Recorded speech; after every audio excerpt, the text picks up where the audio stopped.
మీనరాశి వారికి 11వ తారీఖు 2వ నెల 2025 నుండి 20వ తారీఖు 2 ఫిబ్రవరి నెల 2025 వరకు ఈ 10 రోజుల పాటు గోచార ఫలితాలు ఏ విధంగా ఉంటాయో సశాస్త్రీయమైనటువంటి పద్ధతులు తెలుసుకునేటటువంటి ప్రయత్నం చేద్దాము. జన్మల్లోనే శుక్ర రాహు గ్రహాల యొక్క సంచారం జరుగుతూ ఉన్నది. తృతీయంలో గురువు యొక్క సంచారం జరుగుతున్నది. తృతీయంలోనే కుజుని యొక్క సంచారం కూడా జరుగుతూ ఉన్నది. అట్లాగే సప్తమంలో కేతు సంచారం జరుగుతూ ఉన్నది. ఇకపోతే ఏకాదశ స్థానంలో రవి యొక్క సంచారం ఒక 2 రోజుల పాటు జరుగుతున్నది. వ్యయస్థానంలో బుధ శని రవి సంచారం, రవి 8 రోజులు సంచారం చేస్తూ ఉన్నారు. అందుచేత ఇక్కడ ఈ సంచారం వల్ల వచ్చే ఫలితాలు ఏంటి? జన్మంలో శుక్రుడు చక్కగా యోగిస్తాడు. అది ఆయనకు ఉచ్చస్థానం కూడా. కాబట్టి శుక్రుని యొక్క సంచారం అద్భుతమైన ఫలితాలు ఉంటాయి. ఆరోగ్యం బాగుంటుంది, ఉల్లాసంగా ఉంటుంది, ఉత్సాహంగా ఉంటుంది. ఈ టీవీ రంగంలో ఉన్నటువంటి వారికి ఎన్ని రకాలుగా ఇబ్బందులు లేకుండా సహకరిస్తూ ఉంటారు లలిత కళల్లో ప్రవేశం ఉన్న వారికి. ఇకపోతే తృతీయంలో గురు సంచారం శుభప్రదమైనటువంటి ఫలితాలు ఇవ్వజాలదండి. అలాగే కుజుడు కూడా మన తృతీయంలో ఉన్నట్టుగానే పరిగణలో తీసుకోవాలి. కాబట్టి ఆయన అక్కడ మాత్రం అందరి యొక్క సహాయ సహకారాలు అందుతాయి. ఇంట్లో వాళ్ళు, వీధిలో వాళ్ళు, ఆఫీసుల్లో, ఎక్కడైనా సరే ప్రజల యొక్క సహాయ సహకారాలు అందుతూ ఉంటాయి. అది మనసా కావచ్చు, వాచా కావచ్చు, మనసా వాచ్య కర్మ ఏ విధంగా అయినా మీకు కావచ్చు. అంచేత కుజుడు వల్ల మనకి అనుకూలమైన ఫలితాలు వస్తూ ఉన్నాయి. ఇకపోతే సప్తమంలో కేతు, ఇది కుటుంబంలో లేదా జాయింట్ వ్యాపారం అంటే భాగస్వామ్యంలో కనుక ఏదైనా వ్యాపారం 2-3 కలిసో 5 మంది కలిసో 10 మంది కలిసో చేస్తున్నారంటే అక్కడ కొన్ని చికాకులు ఏర్పడేటటువంటి అవకాశం ఉంటుంది. మాట కలపకపోవటం, లేకపోతే వారిద్దరి మధ్యన అభిప్రాయం, ఇట్లాగా మొత్తమే చికాకుగా ఉండే వ్యవహారం ఉంటుందండి ఇక్కడ ఈ సప్తమంలో కేతు సంచారం వల్ల.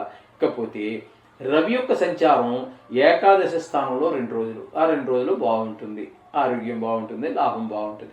తదుపరి 8 రోజుల పాటు వ్యయ స్థానంలో ఉన్నారు. ఆరోగ్యం క్షీణించే అవకాశం ఉంటుంది,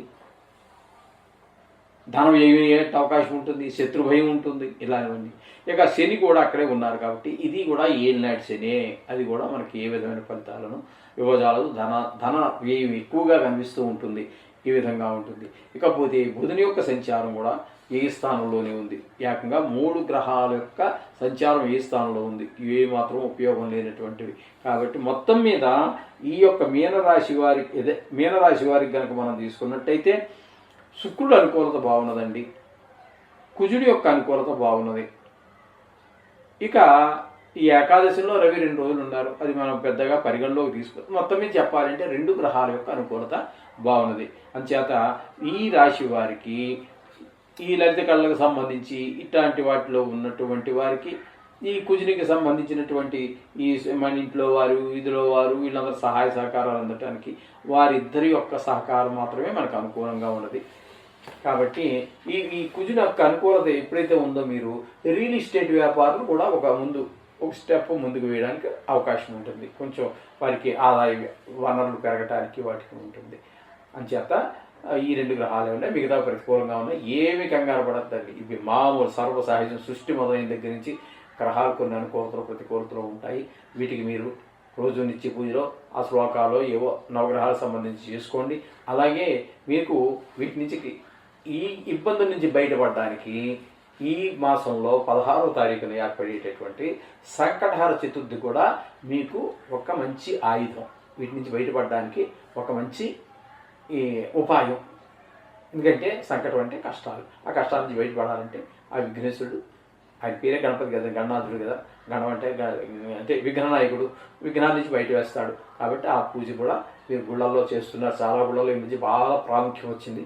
ఎందుకంటే ఏదైనా మనం కొత్తగా ప్రవేశపెట్టినా అవి ఎప్పటి నుంచో ఉన్నవే, ఈరోజు మనం కొత్తగా పెట్టింది కాదు. కానీ ఈ మధ్య కొన్ని ప్రాచుర్యంలోకి వస్తున్నాయి. ఎందుకు వస్తున్నాయి అంటే కారణం కొంతమంది, అందులో చాలామందికి అది విజయాన్ని చేకూరుస్తున్నాయి కాబట్టి ప్రాముఖ్యత పొందుతాయి. కాబట్టి ఈ సంకటహార చతుర్థి అనేటటువంటిది కూడా చాలా మన యొక్క బాధలు తీర్చడానికి అతి ముఖ్యమైనటువంటి ఒక సాధనంగా మీరు తీసుకోండి. ఆ విఘ్నేశ్వరుని ప్రార్థించి దాన్ని తీసుకొని ఆశీస్సులు తీసుకోండి, అంతా మంచి జరుగుతుంది. శుభం భూయాత్.